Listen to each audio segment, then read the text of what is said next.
In my old age, I've seen a lot of things. Some things I'm a little more proud of than others. As a boy, there wasn't a damn thing that could sate my appetite for the world around me. Everything in reach I had to get my hands on, take it apart, study it. My natural curiosity is what got me into the many scraps and situations of my youth. I remember when I wasn't any older than 6. It was the fall of 1928. Me and several of the local boys were out playing a game of hide and seek. Denny Lewis was the seeker, and a damn good one at that, so I took it upon myself to find a damn good hiding place.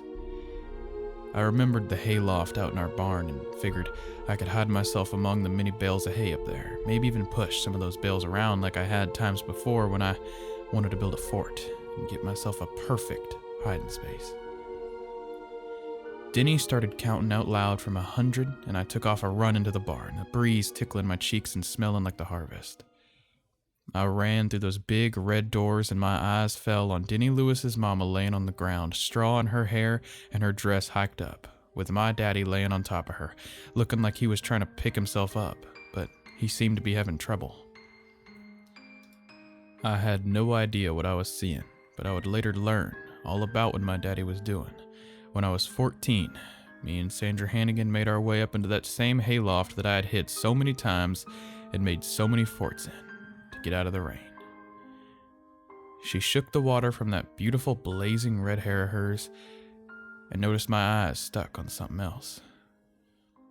There, in the smell of spring rain and old horse shit, I made love for the first time. Beautiful girl she was. "Daddy?" my little voice rung out, echoing off the dusty wooden walls.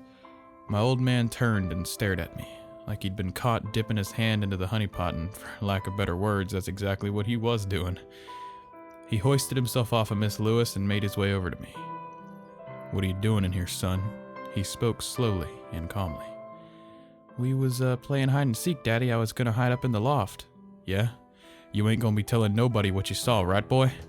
I could hear the anger rising up in his voice, but I kept on pushing it like the curious little boy I was.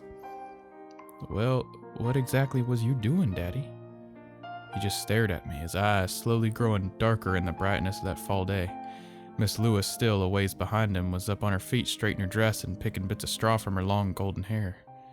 I was too busy looking at Miss Lewis to notice that my daddy meandered his way over to the wall, where he kept the tools, and picked out a hefty, dirt-crusted shovel. "You ain't gonna be telling nobody, right, boy?" He repeated in that slow and calm way he always spoke when he was angry, but me being the stupid child I was, I just kept right on prying. "Daddy, what was—" I didn't have a chance in the world to ask before the side of my right cheek exploded with pain as I fell to the ground in a pathetic bundle. My vision went hot white, all noise became muffled as if the world suddenly got sucked into a vacuum. What I could hear seemed distant, ghostly even. I could hear Miss Lewis screaming her pretty head off, and strangely, the long, low whistle of a train in the distance. Whether it was my imagination or not, I do not know, but I've learned in life that there are no coincidences. I heard that whistle as clear as I could hear Miss Lewis screaming, Sandra Hannigan's soft, whispering moans as thunder rumbled across the gray spring sky, and my father's harsh, labored breathing as stood over me, brandishing his shovel as if it was Excalibur. I heard that train. Lord help me, I heard it. "You ain't gonna be telling anybody, you hear?" Daddy, Another explosion erupted as my father brought that shovel down onto my exposed chest. I heard several pops and cracks echoing throughout my body. I held up my small arms in defense, but they were crumpled like paper, the force of his blow. I dared to raise my hands up for protection again, only to see my fingers crooked and bloody. Miss Lewis was no longer screaming, but babbling like she'd seen a ghost. My father turned to her and waved his weapon. "Shut up, bitch! Shut the fuck up!" he yelled, his voice like that of an angry god. While he was distracted, I tried to crawl away, my crushed fingers clawing at the straw and earth, pulling myself to freedom. It was all for naught, though, as my father grabbed me by the leg and threw me towards the ladder to the loft. "He's just a boy, Clay, just a boy," Miss Lewis kept muttering. "He didn't do nothing wrong." "I said shut up," he spoke again with that godlike force. He swung the shovel down on me again. I heard a very loud crack, almost like lightning skimming across the sky. Very faintly, I heard the train's whistle again, that loud, shrill pitch in the distance. He flipped me over onto my back and spoke again. "Are you going to be telling anybody about this, boy?" His voice had calmed down, but there was a deep anger there, calm and intense. I felt one of my teeth fall to the back of my throat. A small fountain of vomit and blood gushed from my mouth as I tried to cough it up. I feebly turned my head and spit it out. No, Daddy, I ain't telling anybody." "Good." My father tossed his shovel aside, scooped me up in his arms, and carried me like I was just a baby. His voice had flipped to that of genuine concern, like any good father's voice. "You okay, boy? You took a mighty big fall off that ladder, right, Janice?" He turned to Miss Lewis, still holding me in his arms, her face burning from tears. She only nodded rapidly. Yes, are you okay, Daniel? Are you okay, sweetie?" She rushed over and ran her shaking hands across my tiny battered face. My father pushed me into her arms. "Take him up to the house and into bed. Tell Martha what happened, okay? I'm gonna go to the town to get a doctor. Quickly now." Miss Lewis pulled me even closer and ran to the house to get my mother and put me down. Before I blacked out, I remember Miss Lewis running across the field to my house, the smell of the harvest filling my nostrils, Miss Lewis quietly muttering how sorry she was, and in the distance my eyes caught the slowly moving shape of a black train, smoke pluming from the engine, the slow chug, chug, chug of the wheels, and the horrible shriek of that whistle, calling me to the darkness. The doctor came and went, but I had no idea. I was unconscious the entire time. A broken hip, 3 broken ribs, 1 dislocated, a cracked skull, 2 missing teeth, 4 broken fingers, 1 broken wrist, and a mile of bruises. Other bits of damage appeared over time. I lost hearing and most of the sight out of the right side of my face. On a good day, and I can say I had plenty of them, I had a slight limp, but on a bad day I was practically a cripple. My left hand froze up sometimes, couldn't move my fingers with a damn, but I got along fine with my condition. My father was never found out, and the fact that Miss Lewis never came back around the house only meant she would never speak about it. We all just sorta went on with life. I lived as best as I could for 10 years before I heard that whistle again. Now, it wasn't uncommon to see or even hear a train near the farm. Hell, there was a track not more than a mile from my front door, but this train was different. The whistle didn't sound right. It was like a dying rabbit, nails against a chalkboard and steam spewing out of a kettle, all rolled into one. It's like that sound pierces through you and sends shivers down to your very bones. Not a pleasant feeling, in other words. I was 16 and living like my fathers before me, working my hands to leather in the earth. I had spent time at what my wife would later refer to as a hick school, but I soon left after my teacher figured that I was unteachable. I wasn't unteachable. I just would rather have spent my time reading or taking something apart or going somewhere I've never been. The world was my playground, and I wanted to play. The thought of leaving my mother alone with my father scared me, though. I owed it to her to stay around and try to protect her. What my father did to me was only the tip of the iceberg compared to all the things he did to my mother. I remember laying up at night hearing them fighting, my father's booming voice broken up only by the reality cracking sound of broken glass, or the cool, clean sound of flesh on flesh contact. My mother would be in the kitchen the next day with a few new bruises, maybe a cut or two, but she never complained. It was plain for everyone to see, but they never paid it any mind. That's just how things were. I remember it was a pleasant enough summer night, a little humid, but that's just nitpicking. I spent most of the night out on the porch, watching the stars and listening to the creatures of the night as they went about their business. Occasionally, I found myself glancing out to the barn. It stood there like a mausoleum in the pale moonlight, an effigy to many things: pain, lost love, hard work, and my family who died on this land before me. My mind wandered to memories of Sandra Hannigan, God rest her soul. Memories of the shovel bearing down on me like a locomotive bears down on those endless steel tracks. My mind liked to wander whether or not I wanted to take the ride. Always has, always will. I remember my father driving up in his truck. The bastard was swerving horribly. Obviously, he had indulged to his heart's content on Jimmy McGruder's personal moonshine. What burns blues makes your blues go away, boy, he would always say. I knew he'd be in a fightin' mood and instinctively made me go to my room. Before I could even reach the stairs, I heard his voice, dripping with that damned white lightning. Martha, Martha, you come here and welcome me home like a good wife should, he shouted in a slurred fashion. The ceramic jug in his hand spilled the foul liquid onto the floor. My mother promptly came up from the cellar without a word and greeted him to his liking. A kiss on the lips and the removal of his coat. As she turned to put his coat on the hook, he reached out and began to grope her. My mother, I will admit, was an attractive woman, but years of beatings had slowly taken the brightness from her eyes, the skip in her step, and the song on her lips. We made quick eye contact, but just a brief moment said it all. Go to bed, sweetie.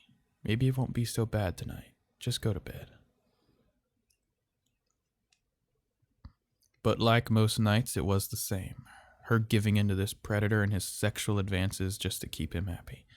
She suffered through it in silence. God, the things she did to provide for me. I pray every day that she is smiling down on me while he's rotting in hell. My mind quickly wandered back to Sandra Hannigan. Did she suffer in silence? Did she let him take her every night, or did she kick and scream and bite until she was too tired to go on? I don't know, I can't say. God rest her soul, I pray she fought back. I climbed the stairs to my room, trying to block out the labored breathing of my drunken father and the cold, complacent whimpers of my mother. Laying in my bed, I tried to nod off and sleep, just so it can all happen again tomorrow. Soon, sleep found me and I dreamed. A dream that haunted me for years, always picking up new details along the way. My father standing above me with his shovel, staring at me with all the fury of God, his eyes black as black can be, the shovel coming down. I closed my eyes in fear, only to open them and see Sandra Hannigan before me. Her beautiful, smooth skin now wormy and rotted, her hair still crimson as fresh blood, and a deep black line ran along her neck. Too horrid to look at, but I can't look away. She hikes up her tattered yellow dress and reveals the further decay of what was once a wonderful sight. She speaks to me, her voice as crisp and clear as it was that day. You love me, don't you, Daniel? All the while, the slow, methodic chug, chug, chug of a train.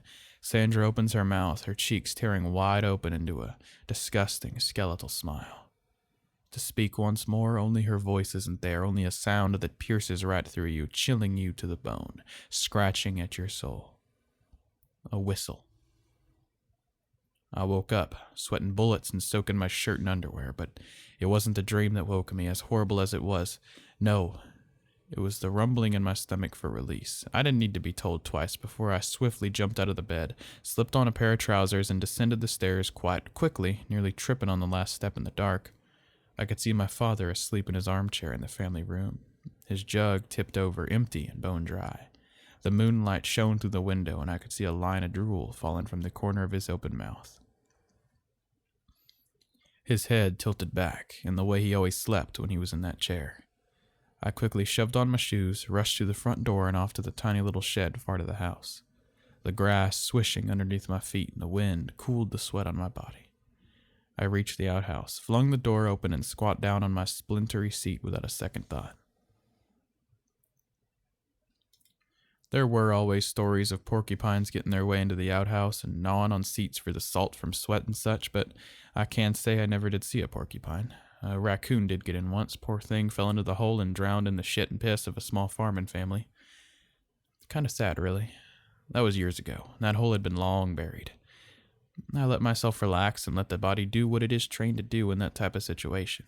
I nearly nodded off in the smelly little shack, but something jolted me off my seat. A whistle. Low and hot at first, but it grew into a cacophony, like hundreds of screaming voices. I quickly cleaned myself up and hurried outside. There it was, in the moonlight, not too less than a mile from where I stood, just sitting there on the tracks, which wouldn't have been too uncommon, except there was no switching station out there, just open land and those endless steel tracks. Like I said, I was a curious boy, and Obviously, something that had been haunting me for 10 years was well worth a look. I broke into a run, the excitement and fear gripping in my heart. I wanted to turn back to the house, tell myself I'm just dreaming, but my feet kept moving. Thank God for the moon that night. You could see for miles. As I got nearer to the damn thing, the darker it got. The smoke from the engine creeping into the sky and blotting out the light. The bright diamonds in their satin cloth began to disappear too. I stopped, only briefly, panting and sweating. I looked up only to find myself right next to it. It was unlike any train I'd ever seen. It was black all over, so black it hurt my eyes to look at it directly for too long. It was also very noticeably darker right next to the massive machine, like it was devouring the light that got near it. Most trains that came through were freight trains, carrying coal and such to parts unknown, but this was a passenger train, the interior of the cabs brightly lit, revealing its deep red color scheme, and the people. Oh God, the people in the windows, each one of them just sat there emotionless, unmoving like statues of some lost civilization. I tried working my way to the front of the thing, each car the same, filled sparsely with unknown, unmoving faces. One or two passengers did turn to look out their windows at me, only to return to their original position, their eyes gray and sad. I kept on walking my way to the engine till it caught my eye. In one of those windows, it was my father. I wasn't sure at first, but it had to be. It was my daddy. "Daddy?" I yelled out, but he didn't turn to look. "Daddy! Hey, Daddy!" I saw that the entrance to the car was wide open, the lights spilling out onto the land. I had to get in that car. Why was he on there? I thought to myself, what the hell is he doing? I hoisted myself up onto the metal steps into the car, only to be knocked on my back by a black mass that smelled of oil and smoke. I looked up to see a man standing there, soot-stained overalls, greasy white hair jutting out from under his conductor straps. He stared at me intently before a smile cracked his lips. "You ain't getting on, boy." His voice was flighty and uneven, high-pitched yet low and grumbly at the same time. "Ain't got no ticket." His voice, unnerving, like the sound of crunching bugs under your boot. "Why you want to get on anyways for, boy?" His smile still beamed at me, a strange skeletal smile, wide and menacing. I found myself reverting back to that scared little boy in the barn 10 years ago. My daddy's on there. I gotta talk to him. He just bellowed that laugh of his. "Boy, lots of people's daddies be on this train. No ticket, no ride." He clapped his gloved hands together, black dust puffing out. Please, No ticket, boy, no ride." His voice becoming angry. That's when I truly saw him, his skin pale and free of any sort of blemish. His eyes, they were on fire. Glowing orange like the coals that moved his train. Those fiery coal eyes burned right through me. "Now get out of here, boy. Don't come back till you got yourself a ticket." His teeth, they were jagged and pointed like dog's teeth. I ain't afraid to say I was scared. In fact, I pissed myself right then and there. He just laughed that crunchy laugh of his. He turned and slammed shut the doors behind him. Soon enough, the pistons started their slow chug, smoke billowing out of the engine. It smelled like rotten eggs and bloated summer roadkill. I still laid there in my own filth, watching that black train slowly pull away. The conductor stuck his head out of the engine booth and yelled back to me over the locomotive. "Maybe next time, eh, Danny boy?" His eyes burning bright as ever. He laid on that whistle. Close up, I could truly hear the sound. It was screaming. Melting steel and burning souls screaming into the night. I only watched as that train pulled away, the screaming black behemoth riding the endless steel tracks. I walked home shaken, scared, questioning whether or not I am truly dreaming, or if this is all a nightmare. The moon was back out and shining in all its glory. The stars sparkled in the dark folds of the night sky. Finally, reaching home, I numbly pushed the front door open. It groaned in protest, but I paid it no mind. I trudged into the family room, figuring my father would be gone, but there he was, still sitting there. I quickly crossed over to him, my hand shaking as I touched his face. It was cold. I saw that it wasn't drool dribbling from his lips, it was vomit. My father was dead to the world, drowned in his own sick. I saw the devil that night. He took my father with him on a slow, screaming ride to hell. The funeral was like any other, ashes to ashes, dust to dust. A man was buried on holy ground, and nobody but me and my mother even knew that it was no man but a monster. I remember how she looked when they lowered him into the cold, hard earth. She had this little smile on her face. No tears, no anguish. Just a little smile. She was free. A few years later, she sold that farm. "I want to go to the city. Leave all this behind," she would say. I didn't blame her. I was glad to leave, but I admit I did miss the place once we were gone. And I know she did too. It was a quiet life, a fine life, but she couldn't stand to be in a house where memories ran rampant and hid in every corner and shadow, whispering to her, reminding her of my father. It was 1942. The world was at war, and I couldn't do nothing but work building bits and pieces for guns and takes. Being partially crippled, I was 4F. I could only hear about how all my friends I had growing up went over to fight for liberty and came back in boxes. I suppose I was lucky on that part. My mother took up a job in the same munitions plant as me. Propaganda at its best, I suppose. It put a smile on her face, and that's all I needed to know. It was a good thing. We'd been living with her mother in Boston, and life was fine indeed. I liked my grandmother well enough, but she always looked at me like I was a leper. She saw too much of my father in me, I suppose. She hated him for what he did to my mother. The beatings were a secret, but she hated my father for taking my mother away. A soldier returns from war and knocks up a pretty young woman with the world in front of her. Steals her back to his home, where the fruit of several steamy nights ends up dying in its sleep. My sister didn't get much of a chance at the world, but I sure did. She resented me for everything that I represented. A horny farmer turned soldier. It wasn't until I started bringing Claire around that she started to warm up to me a little more. Maybe Granny was finally seeing I wasn't my father, or maybe she was just going senile, I don't know. I can't say that I didn't love Claire. She was a wonderful woman, but I do know that I saw a hell of a lot of Sandra in her. That blazing crimson hair of hers and those deep green eyes. Maybe it was me mourning for a love long lost, or guilt for never stealing Sandra away from her life. 6 feet of rope. Funny how something so seemingly average could remove someone from your life. I loved Sandra. I did. So did her daddy, a little too much, actually. She was probably praying that I'd come to her window at night and steal her away like Romeo and Juliet. She had something inside of her, something horrible, something God forgot about. She wanted it to be something beautiful, and it could never be as such. Poor Sandra. God rest her soul. I loved her. But I loved Claire, too. Maybe not the truly bottomless romantic way, but I loved her all the same. Claire and I were married at a lovely ceremony in 1945. The war was over, our boys were coming home, and the world began to get even more scared of itself. The Reds were everywhere, they started saying. I don't know. Men were men, but it's their toys that always end up hurting them. I found work as a mechanic, and Claire was teaching. Money was tight, but we didn't complain. We had an apartment to live in, and each other. We didn't need to worry about much else, until one day I got home from the shop, and she was waiting for me. "Hey, sweetheart," I cooed in her ear as I kissed the back of her neck like I always did when I got home.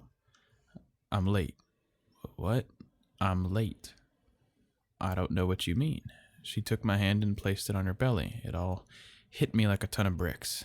"You mean, yes." She was trying to hold back her tears and smile, but they broke through anyway. "I'm gonna be, uh-huh." My son was born December 20th, 1949. The most beautiful baby boy if I ever saw. William Hudson Brodson. He took after me, just as I had taken after my father.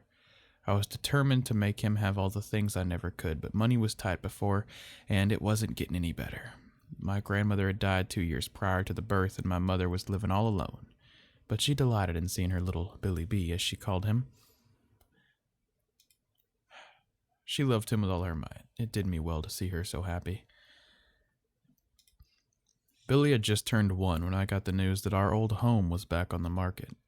My mother handed me a check that had all the money she had been saving for the last 10 years. She told me it would be good to go back home, return to my roots, and raise Billy like I had been raised.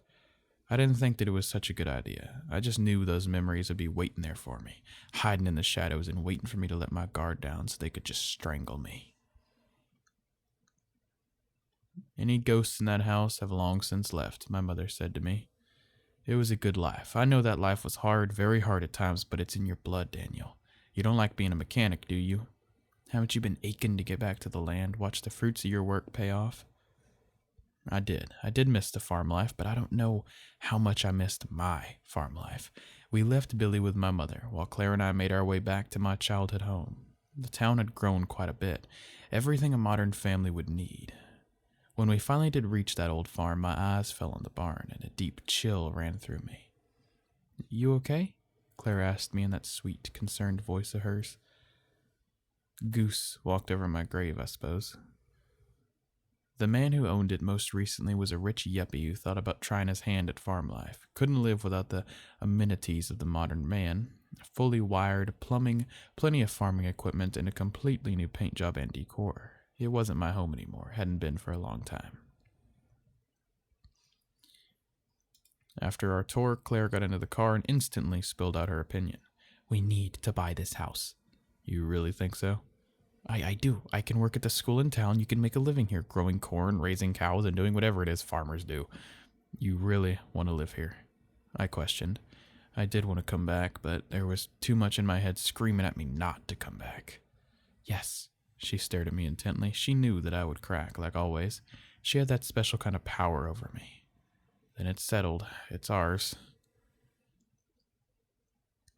We settled in and we got our new life off to a good start. The land was good, the crops grew like weeds, and Billy was taking a liking to the open air.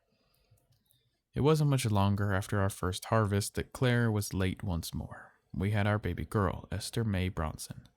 In the summer of 1953, she took after her mother in spades, a slice of the American dream. I found myself walking out to the railroad tracks every now and then. I don't know what I expected to see. Maybe it was sort of my way of trying to make sense of something so unbelievable. I never told anyone, never once. The devil and his hell-bound train were my secrets to keep. I wasn't crazy. I prayed to God I wasn't crazy. Sometimes late at night I hear a train whistle pierce out in the night, the slow chug, chug, chug, pushing the metal beast along those endless steel tracks. Sometimes I swear, just under those whistles I could hear screams. We led a fine life, indeed.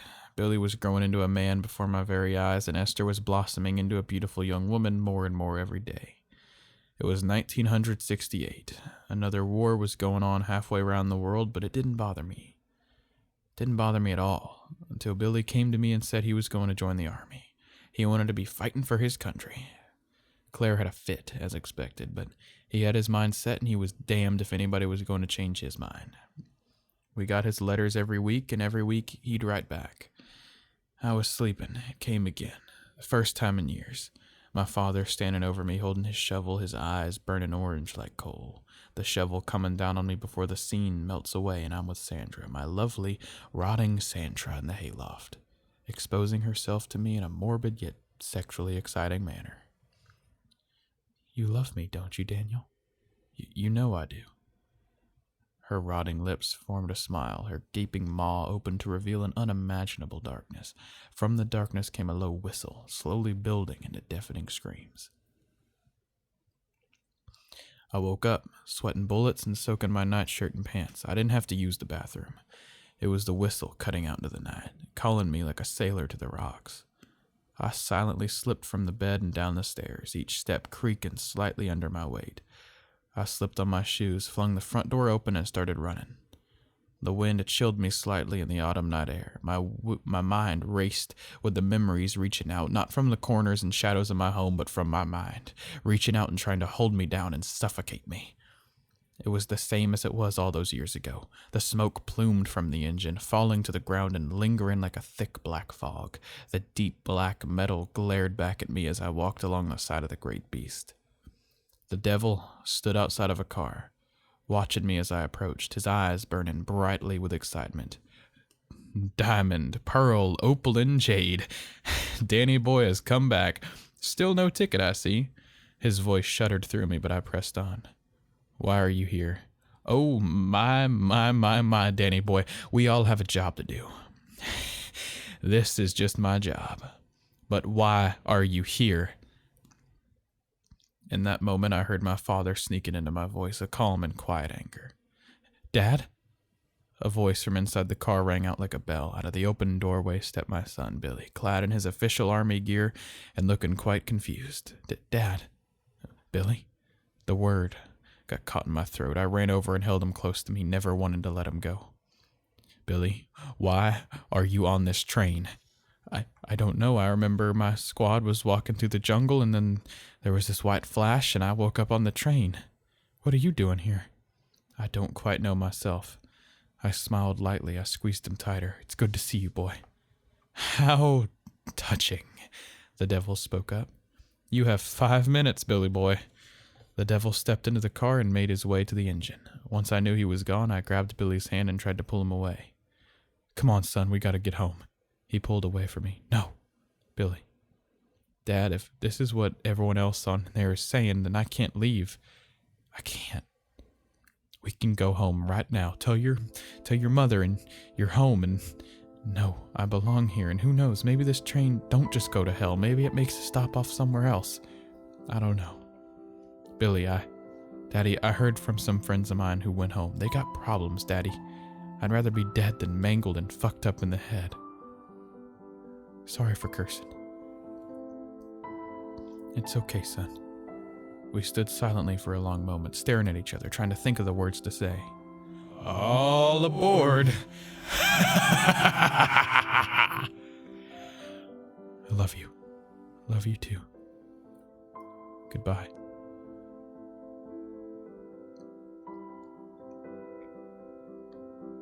The black metal behemoth pulled away from me once more, screaming down those endless steel tracks. I waved goodbye to my son long after the train was out of sight. Even after its scream and whine disappeared from the night air, I watched, I prayed, just like every week we got another letter. Only this time it wasn't from Billy. Claire was wrecked. She wouldn't leave the house for days, laying around, crying, wailing that she should have kept him here, kept him safe. She left me not more than a year after that, said she couldn't stand looking at me and seeing Billy. I also know she hated me. I couldn't join her in her sorrow and her pain. I got to say my goodbye. I got my closure. I don't blame her for hating me, but to take my daughter away from me was just cruel punishment. I haven't seen either of them in years, many years. I did the best I could. I tried to live life as best as I could with what I had. I was a good father. I was a good son. I was a good husband. None of that means a hill of beans in the long run, though. We all end up in the cold hard earth, feeding the maggots and creepy crawlies that haunt our nightmares. I can hear it now, the screaming in the darkness calling out to me. I've seen a lot of things in my life, some things I'm more proud of than others. As a boy, nothing could sate my appetite for the world around me. I suppose that there is just one last thing to figure out. Train's out there, and I finally got my ticket. Only thing left to do is take a ride.